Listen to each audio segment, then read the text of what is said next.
खबर 365 न्यूज, आपकी खबर आप तक 365 दिन आपके साथ। झारखंड लोकतांत्रिक क्रांतिकारी मोर्चा ने अंतर्राष्ट्रीय महिला दिवस 8 मार्च को एफएफ ग्राउंड टाटी सिलवे में मनाया।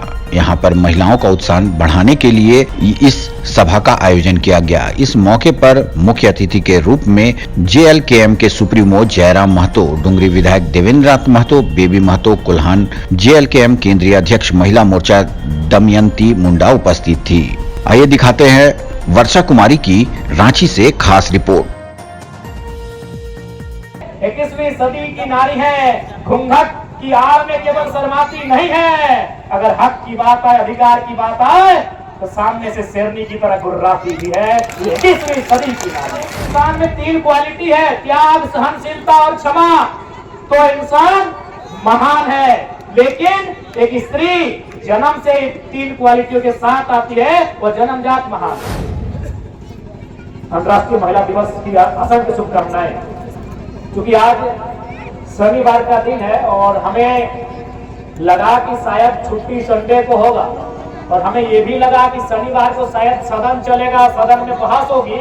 और हम अपना डायरी में लिख के आए थे, हम लिख के आए थे कि कोयला पे लेके किस दिन बहस करेंगे, विस्थापन को लेकर कब बहस करेंगे, जेपीएससी चेयरमैन की नियुक्ति को लेकर कब बहस करेंगे। हम पूरा 20 दिन का शेड्यूल बना के आए थे कि कब हमको क्या बहस करना है। और 8 तारीख को, चूंकि हमको आइडिया नहीं था कि 8 तारीख को शनिवार होगा, छुट्टी मिलेगा, आज हम अपनी डायरी में लिख के आए थे कि जब 8 तारीख को मेरा सदन में, विधानसभा के अंदर जब मेरा बात रखने का समय आएगा, तो आज हम सरकार आसन के माध्यम से, आसन यानी जो सदन है, जो स्पीकर है, उनके माध्यम से राज्य की सरकार से आज हमारा मांग होता, डिमांड होता कि राज्य में 33% आरक्षण महिलाओं को तमाम नौकरियों में दिया जाए। ये मांग आज हम करने वाले थे, लेकिन चूंकि आज छुट्टी हो गया है, कोई बात नहीं।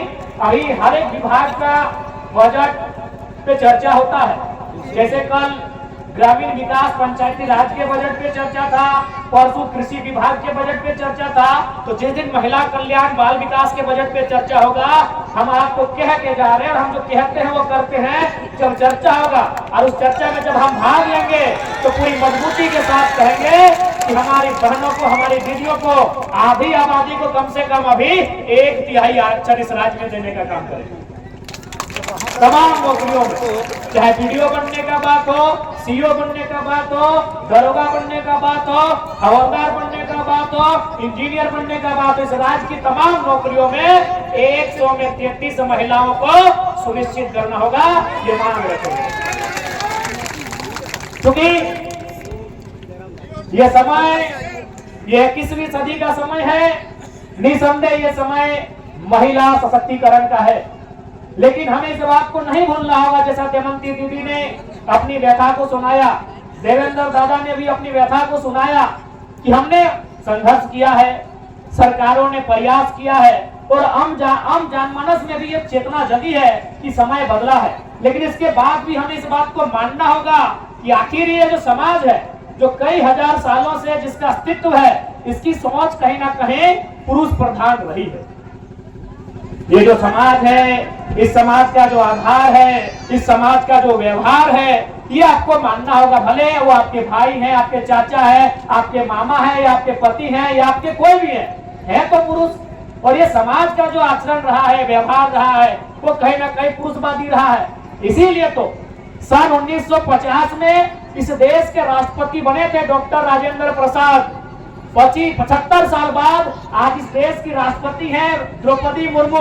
उनको भी राष्ट्रपति बोला गया था, और आज इनको भी राष्ट्रपति बोला जाता है। यानी 75 सालों में इस पुरुष प्रधान देश को महिला के लिए वो शब्द नहीं मिला कि अगर महिला यहाँ आएगी तो उसे क्या कहेंगे। अरे भाई ठीक है, पुरुष राष्ट्रपति हो सकता है, एक महिला के लिए तो अलग शब्द होना चाहिए था, या फिर कोई ऐसा शब्द चुनते राष्ट्रपति के लिए जो दोनों के लिए होता। बताइए, राष्ट्रपति महिला के लिए उचित है?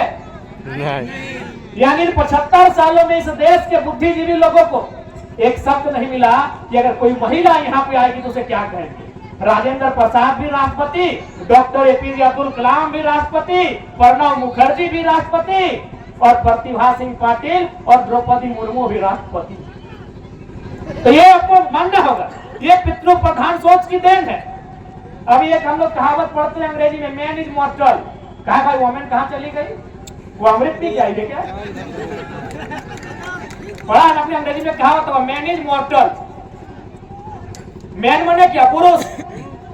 महिला कहाँ चली गई भाई? तब दोनों शब्द दोनों को इंक्लूड कहने किए कि man and women are immortal, sorry मॉर्टल।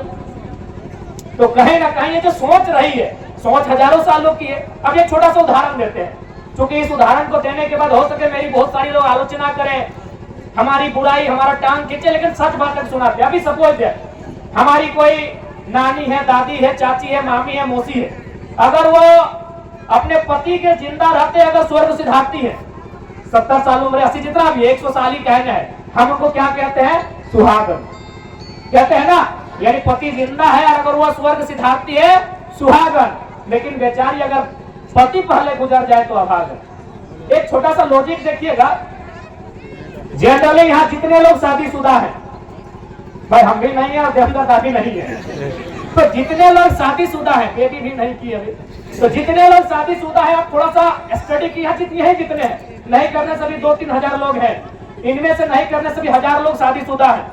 आप हमको एक रिपोर्ट बताइए तो कि लड़का का उम्र ज्यादा है कि लड़की का? लड़का का। एक वो 2 अपवाद होगा, मुश्किल से एक वो भी, हमें लगता है यहाँ एक भी नहीं होगा। यानी 1000 में 1000 जो शादी हुआ है उसमें लड़का 5 साल लड़की से बड़ा है, कोई 10 साल बड़ा है, कोई 4 साल बड़ा है, कोई 15 साल बड़ा है कि नहीं? और आप क्या चाहते हैं? एक तो अपनी उम्र की छोटी लड़की से शादी भी की है और चाहते हैं मेरा जीते जी तुम मरेगी तब तुमको सुहागन करेगी। यानी एक तो कम उम्र में शादी करके लाए हैं और क्या चाह रहे हैं कि हमसे 2 साल पहले ही मर जाओ भाई। हो सके मेरे इस स्टेटमेंट के बाद मेरी लोग आलोचना करें कि आप ये क्या कर रहे हैं, लेकिन थोड़ा सा दिमाग से सोचा जाए, ये व्यवहार उचित नहीं है, क्योंकि सोच पुरुषवादी है। इस समाज का निर्माण ही पुरुषवादी सोच से हुआ है। सिंपल बात है कि तुमसे शादी भी करेंगे, तुम छोटी है हमसे 10 साल और हमसे 10 साल पहले से गुजर जाओ तब ठीक है। इसलिए क्योंकि ढांचा पुरुष प्रधान का रहा है, बदलाव हुए हैं, संघर्ष हुआ है। महापुरुष चाहे ज्योतिबा फुल्ले रहे, डॉक्टर भीमराव अंबेडकर रहे, यह तमाम महापुरुष संघर्ष किए हैं, लड़ाई लड़े हैं। लेकिन यह भी सच्चाई है कि 75 साल में महिला अगर इस राष्ट्र की संवैधानिक सर्वोपरि पद पर आ जाए तो उसके लिए एक शब्द नहीं खोज पाए हैं। यह भी सत्य है हमारे देश का।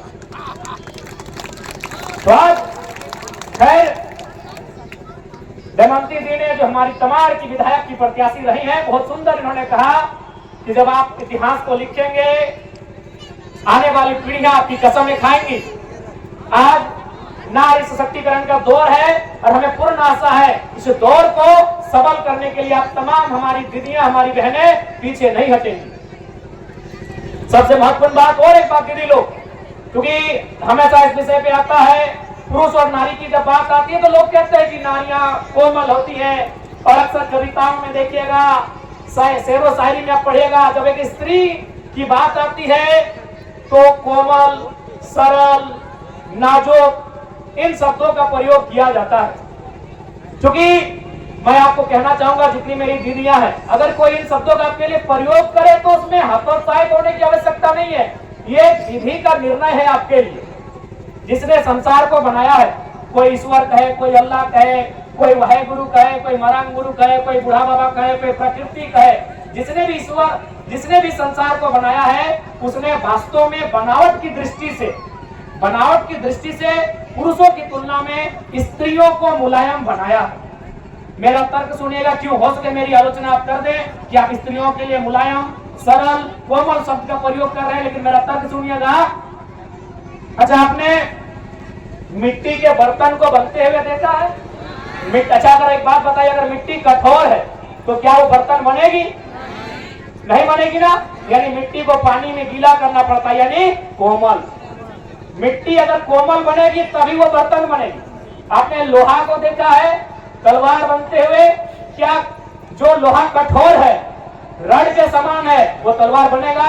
नहीं बनेगा। उस लोहे को अगर आग में गलाएंगे, तपाएंगे, यानी कोमल, उसके व्यवहार में परिवर्तन करके उसे कोमल बनाएंगे, उसे नाजुक बनाएंगे, तभी वो तलवार बनेगा। तो मेरे कहने का मतलब है, कोमल उसको बनना पड़ेगा जिसको आविष्कार करना। आप बिना कोमल बने, बिना सरल बने, बिना कोमल बने आप आविष्कार नहीं कर सकते हैं। आप एगो जंगल की लकड़ी को ले आइए, वो लकड़ी तभी सीधी होगी तो आविष्कार करना है। आविष्कार मतलब सृजन, आविष्कार यानी नया, तो आपको कोमल बनना पड़ेगा। और विधाता ने स्त्रियों को उनके गर्भ में आविष्कार का जिम्मा सौंपा है। ये विधाता का निर्णय है, ये प्रकृति का अटल सत्य है कि जिसको आविष्कार करना है उसे कठोर बन के नहीं कोमल बनना होगा। तो यदि आपको कोई कहे कोमल, तो भैया उसके पीछे कारण यही है कि आपके गर्भ में, आपकी कोख में, चाहे देवेंद्र महतो रहे, जयराम महतो रहे या दमयंती मुंडा रहे, उनका आविष्कार हुआ। हमारा आविष्कार आपके गर्भ में हुआ है, तो अगर आप कोमल नहीं होती, आविष्कार हमारा नहीं हो पाता। मिट्टी बर्तन तभी बनेगी जब वो कोमल बनेगी, कठोर मिट्टी से बर्तन नहीं बनता है। तो यदि इस तर्क को जानना होगा कि विधाता ने स्त्री के बनावट को कोमल सांचे में इसलिए ढाला है कि उसके गर्भ से सृष्टि का सृजन होना है। और क्योंकि समय नहीं है, हमको भी फिर धनबाद जाना है, फिर सुबह रांची आ जाना है, बड़ी भागना है। इतना कहेंगे, स्त्री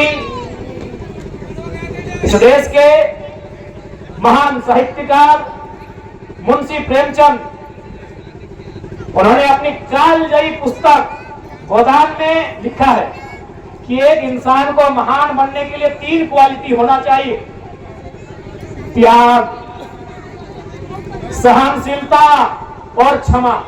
अगर एक इंसान में 3 क्वालिटी है, त्याग, सहनशीलता और क्षमा, तो इंसान महान है। लेकिन एक स्त्री जन्म से 3 क्वालिटियों के साथ आती है, वो जन्मजात महान है। पहला क्वालिटी त्याग। त्याग समझा? यार त्याग मतलब बापा के घर छोड़ के ससुरा के घर आए, त्याग है ना। सबसे बड़ा त्याग तो यही हुआ कि आप जन्म कहीं हुआ, फले फूले कहीं, खेले कूदे कहीं और दौड़ के चले आए कहीं। सबसे बड़ा त्याग ये त्याग नहीं कोई कर सकता, ये जन्मजात एक स्त्री करती है, इसीलिए वो महानता की श्रेणी में आती है। त्याग करते हैं ना। एक स्त्री विहीन होती है, विहीन बुझा? विहीन, अरे धान लगाने से पहले विहीन लगाते हैं। हाँ, हम लोग धनबाद बोकारो में विहीन बोलते हैं या अफर बोलते हैं, आप क्या बोलते हैं? विहीने बोलते हैं। तो एक स्त्री विहीन होती है, कैसे मालूम है? ना विहीन लगता है एक जगह, लेकिन उसको उठा के फिर लगाना पड़ता है पूरे खेत में। वही होती है स्त्री, लगती है कहीं और, जन्मती है कहीं और कहीं जाके संवारती है, सजाती है कहीं और। दूसरा क्वालिटी है सहनशीलता। आप समझ रहे हैं? सहनशीलता माने सहना, सहना। आप यही एक उदाहरण लीजिए, यही अगर कोई दो पति पत्नी आए हैं तो उनको सामने लाइए, जिनका छोटा छोटा बच्चा हो, दोनों की गोद में छोटा छोटा बच्चा दे दीजिए। और सौभाग्य ये हो कि एक ही उसी टाइम या तो वो शौचालय कर दे या तो पैखाना करे। आप उसका भाव देखिएगा, एक मर्द का भाव देखिएगा और एक महिला का भाव देखिएगा। महिला के भाव में अंतर नहीं होगा और मर्द बोल गए इसको लेके जाओ। गलत बोल रहे हैं? सहनशीलता यानी धरती के बाद किसी में अगर सहने की क्षमता है, एक स्त्री में। छोटा सा ट्राई कर लीजिएगा, एक बच्चा पति को एक पत्नी को दीजिएगा और उसी समय वो 1 नंबर या 2 नंबर कर दे, उसके भाव से पता चल जाएगा। तो बोलेगा तुरंत इसको दूर करो, कपड़ा बदलो, महिला कुछ नहीं बोलेगी। क्योंकि इस धरती, क्योंकि धरती बहुत कुछ सहती है, धरती भी एक माँ के रूप में है। धरती के बाद अगर दुनिया में कोई सहने जानती है, एक स्त्री। 365 दिन आपके साथ। अपडेट खबरों को देखने के लिए देखते रहें खबर 365 न्यूज। साथ ही लाइक, शेयर और सब्सक्राइब करना ना भूलें।